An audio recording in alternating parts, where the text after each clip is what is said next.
Gatavojoties 13. Latvijas skolu jaunatnes dziesmu un deju svētkiem, Alūksnes kultūras centrā norisinājās koncerts Daru radot un radu darot.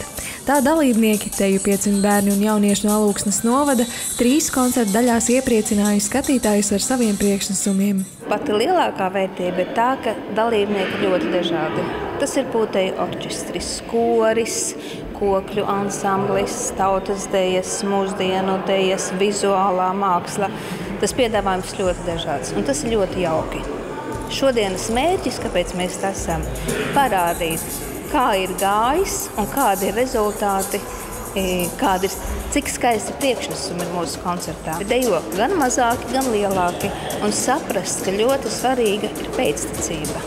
Tik skaisti dejos vai dziedās, kā mēs redzēsim pēdējā koncertā, var tikai tad, ja dziedāt, dejot, muzicēt un arī jebkuru lietu darīt sāk jau no mazotnes. Alūksnes novada bērnu un jauniešu centra direktore Eva Aizupe arī norāda, ka koncerta mērķis bija ne tikai parādīt paveikto, bet arī iedvesmot. Jo, redzot savus vienaudžus uz skatuves, arī citi jaunieši tiek mudināti vienoties dziesmā un dejā. Ja es nemaldos, es zinu, kas notiek dejo jau no 1. klases, man liekas, ka iespējams pat no bērnu dārza.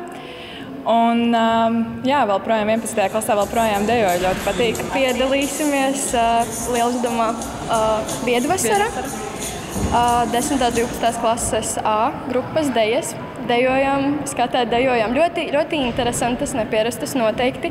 Ir īpaši mums ir 3 pāru deja.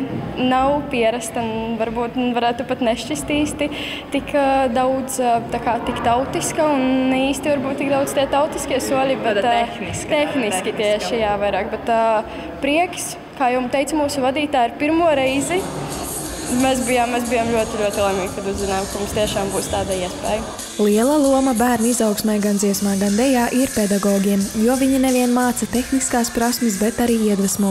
Alūksnes bērnu un jauniešu centra deju kolektīva Enku Drenku vadītājs norāda, ka galvenais ir bērniem nodot dejas mīlestību un veicināt savstarpējo cieņu. Uz svētkiem mēs gatavojamies 7 grupas.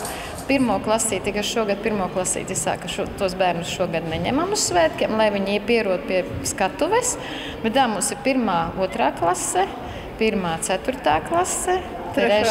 6. klase, 5. 6, 5. 9, 7, 9 un 10, 12. Tas ir noteikti pats svarīgākais, jo mēs par saviem jauniešiem un visiem lielajiem priecājamies. Tad, kad ir mūsu lielie koncerti 2 reizes gadā, tad ir tā, ka lielie metās četrāpus un pucē tos mazos, bet tad, kad tie lielie dejo, tad tie mazie savukārt ir aizkulisē četrāpus ar mutēm vaļā un priecājās.